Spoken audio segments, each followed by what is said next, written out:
Mesdames, Messieurs, bonjour, bienvenue dans le 1245. Voici les titres de ce journal. Plusieurs experts sont en atelier depuis mardi. Au cœur des débats, la lutte contre la désertification et la dégradation des terres. La finalité, atteindre l'objectif de développement durable numéro 15.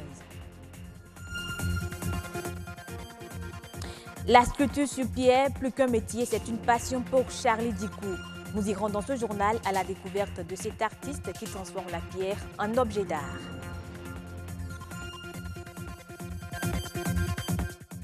Et puis, 2 ans après le retrait du Royaume-Uni de l'Union européenne, le Brexit continue de faire débat. Plusieurs Européens vivant en Grande-Bretagne se sont naturalisés britanniques. Voilà pour les titres de ce journal.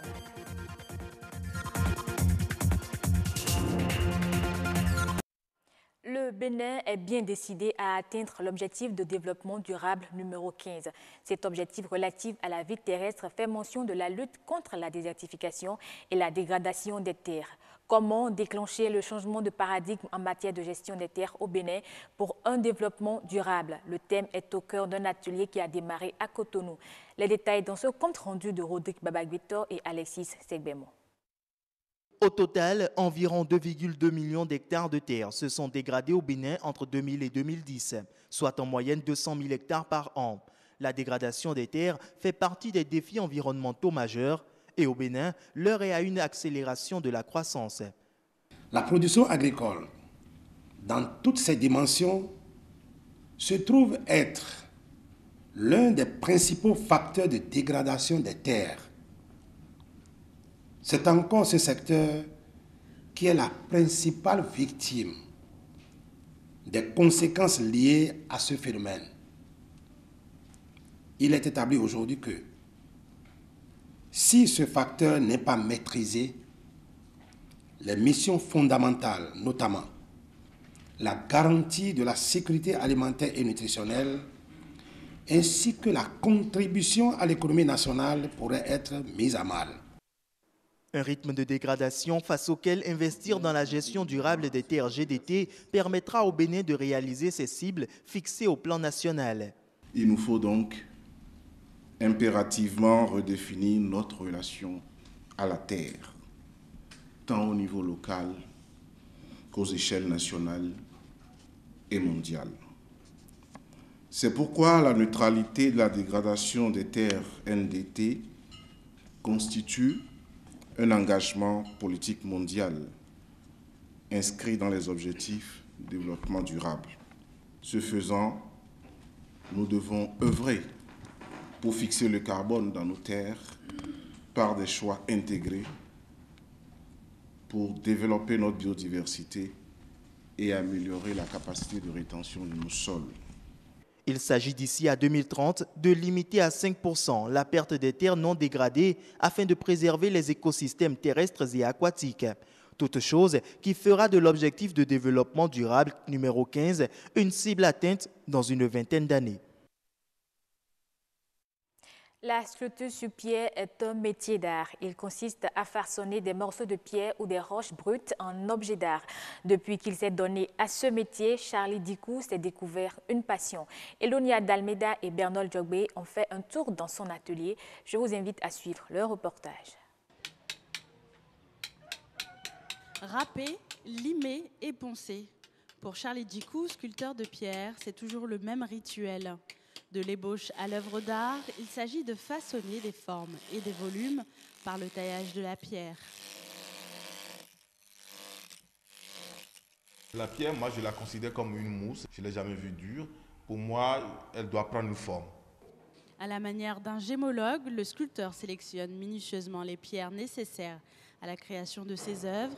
Des pierres issues de carrières des vallées de Djidja, Savet ou encore d'Assa, qui, selon lui, font la richesse du Bénin.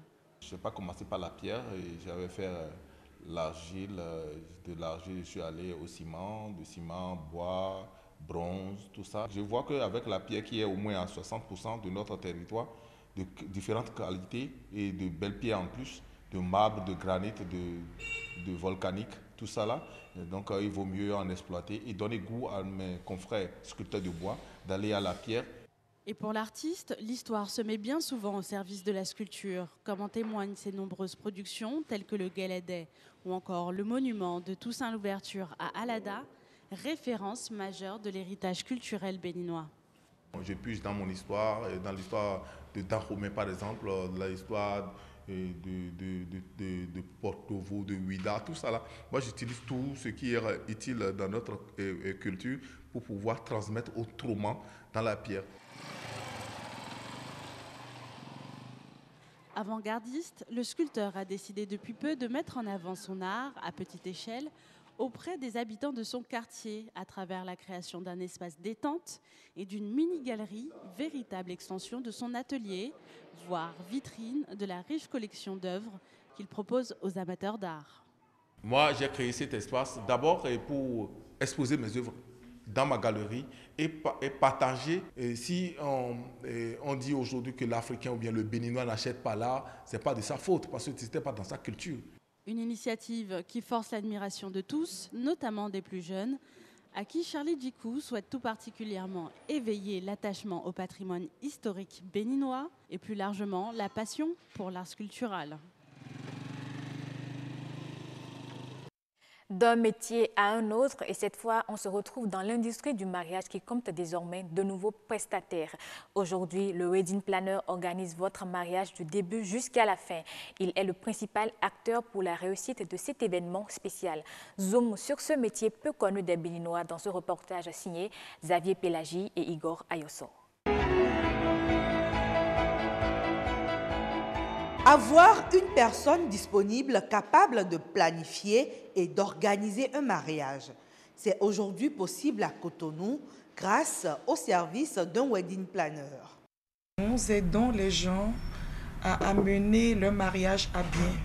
Ils viennent vers nous, en l'occurrence pour les conseils, le choix de la robe, on les aide à choisir la robe selon l'individu.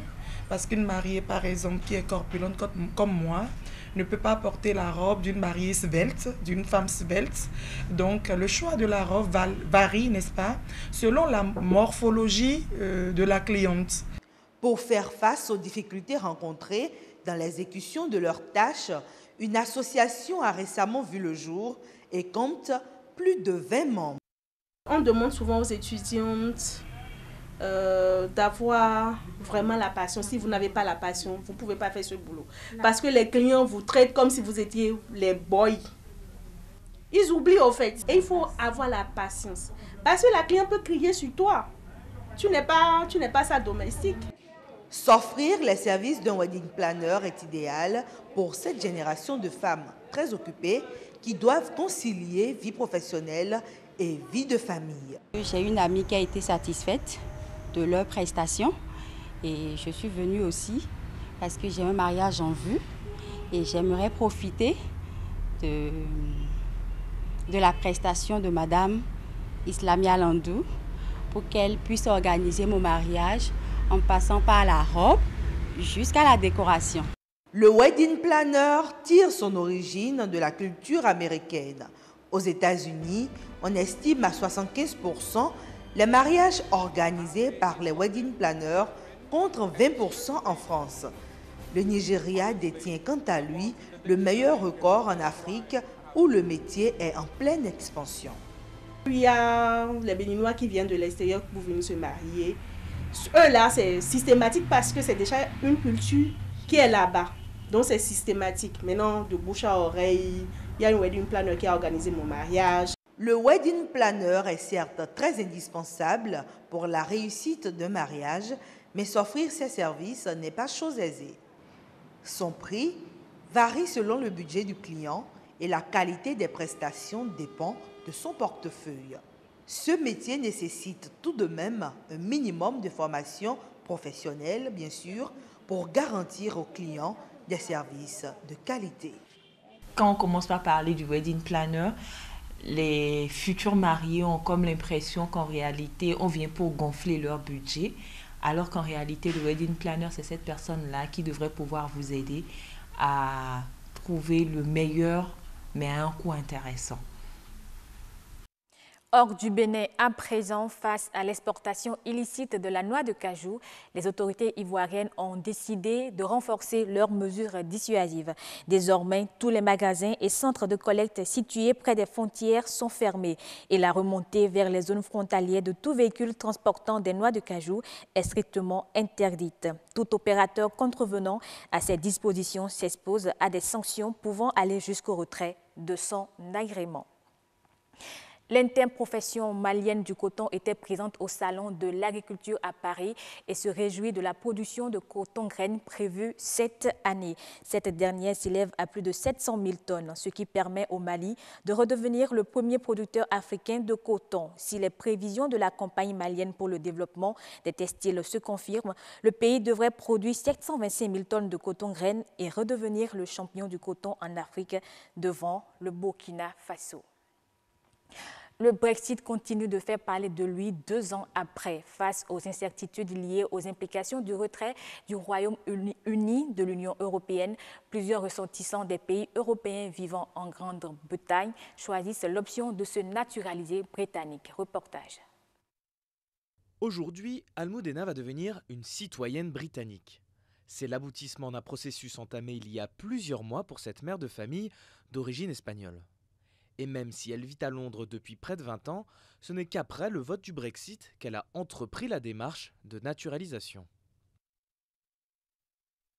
Jusqu'au référendum, je n'avais jamais pensé à prendre la citoyenneté britannique. En tant qu'Européenne, je me sentais très à l'aise ici. Mais maintenant, avec toute cette incertitude, et vu qu'on ne sait pas vraiment où vont les choses, j'ai pensé qu'il valait mieux que je devienne britannique. Comme elle, de nombreux ressortissants de l'Union européenne ont décidé de franchir le pas. Car même si le Royaume-Uni a conclu un accord préliminaire avec Bruxelles qui garantit le droit des quelques 3 millions de citoyens européens sur son territoire, beaucoup se méfient.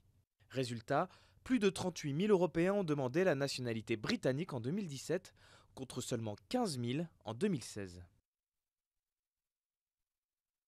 Je connais une dame qui s'est installée ici dans les années 70. Elle est française et l'an dernier, elle a décidé de prendre la nationalité britannique à cause du Brexit. Beaucoup de gens le font pour la même raison. Pour obtenir le précieux passeport, les candidats doivent justifier d'au moins 5 ans de présence au Royaume-Uni et passer un test de culture britannique. Les futurs citoyens doivent ensuite valider leur démarche en participant à une petite cérémonie à la mairie de leur quartier. 1 heure pendant laquelle ils devront jurer allégeance à la reine, s'engager à respecter les valeurs démocratiques du pays ou encore chanter le célèbre hymne God Save the Queen. Dans cette pièce, tout autour de moi, il y avait des gens de toutes les origines. Et c'est ce que j'aime en Grande-Bretagne. C'est un pays très accueillant, surtout à Londres. Et je pense que c'est ce qu'on a vu aujourd'hui.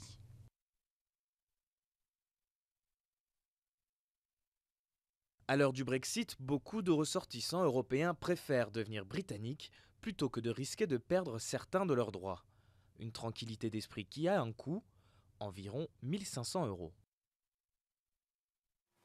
Avec ou contre sa volonté, il faut pratiquer le sport d'entretien en Suède, ne serait-ce qu'une fois par semaine. C'est une exigence pour les employés de certaines structures privées comme publiques. L'objectif poursuivi, plus de productivité, de rentabilité et de convivialité. Reportage. Faire un jogging ou du yoga sur son temps de travail, c'est presque devenu banal en Suède. Près de 70% des Suédois font du sport au moins 1 fois par semaine et certains employeurs poussent la pratique à l'extrême en rendant l'activité physique obligatoire, comme la marque de vêtements Björn Borg. Si on veut que les employés aillent mieux, soient plus productifs et soient meilleurs sur la durée, alors il faut que tout le monde fasse du sport. Rentabilité, cohésion des équipes, réduction des arrêts maladie. Selon plusieurs études, le sport au bureau bénéficie à tout le monde, salariés comme employeurs. C'est super bien, une initiative géniale. C'est sympa de s'entraîner et de trouver le temps au quotidien. En Suède, maintenir une bonne forme physique est perçu comme un devoir de l'individu envers la société. Au risque pour ceux qui se laisseraient un peu aller d'être la cible de moqueries ou de se retrouver exclus. L'important, ce n'est pas que plus de gens rejoignent ce mouvement et l'acceptent, mais plutôt de trouver des manières de s'opposer à cette culture, oser la remettre en question et trouver des alternatives qui permettent de faire des choses ensemble et d'avoir un lieu de travail qui n'est pas marqué par l'idée que tout le monde doit faire du sport.